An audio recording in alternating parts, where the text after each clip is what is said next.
You know, we could all use some encouragement. And I've got some good news for you. Welcome to 5 Minutes with Mark.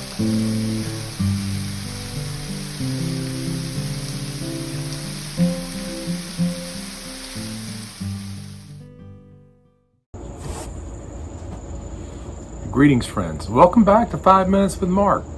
We're going to pick up the story in the Gospel of Mark, chapter 9, at verse 14. Remember, Jesus, Peter, James, and John have been up on the Mount of Transfiguration, but that's over, and now they're heading back down the mountain. And when he came to the disciples, he saw a great multitude around them, and scribes disputing with them. Immediately, when they saw him, all the people were greatly amazed, and running to him, greeted him. And he asked the scribes, "What are you discussing with them?" Then one of the crowd answered and said, "Teacher, I brought you my son, who has a mute spirit. And wherever it seizes him, it throws him down. He foams at the mouth, gnashes his teeth, and becomes rigid. So I spoke to your disciples that they should cast it out, but they could not." Stop right there. So, again, Jesus and the three are coming down out of this mountaintop experience. And here in the valley, as they're approaching the road, coming down this mountain, they come upon quite the scene. There are the other 9 disciples arguing with the scribes, who are, of course, the temple lawyers, and a large crowd of people gathered around enjoying the conflict. And Jesus walks into this. That is interesting. It says that the people looked up, saw Jesus coming, and they were greatly amazed, and they ran out to greet him. Now, I've often thought that he must have had some residual glow from that transfiguration experience up on the mountaintop. Something was unique, something was special about him as he came down. I think he was like Moses when Moses came down off of the mountain and the people couldn't look at him because he was glowing so brightly.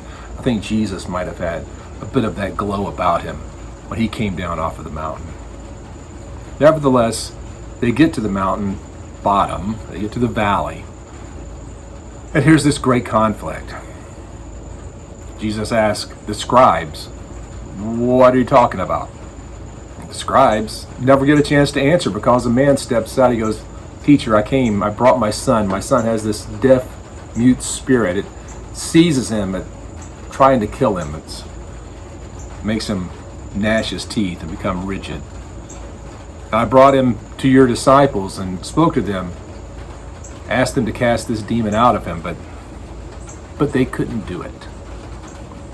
And it's interesting because if we flip back just a little bit, remember, Jesus sent them out and he gave them power and authority to cast out demons, and they did just that. They have done this, but they can't cast this one out. And so I think it's a stark and important lesson for us. Just because something works once doesn't mean it's always going to work that way. I think we get very comfortable in our processes, and we get very comfortable in the things that we can accomplish, the things that we can do.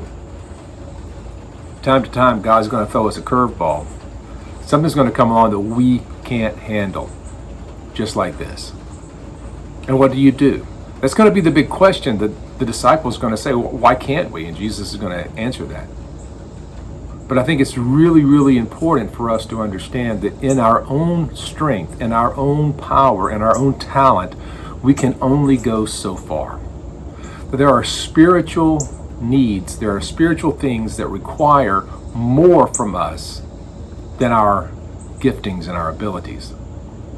We're going to need supernatural help to accomplish a lot of the things that God is going to allow to come our way. If we're following Jesus, we are going to follow him into some uncomfortable and difficult spots, into some places where things just don't seem to go exactly right. And we might find ourselves in conflict with the religious people.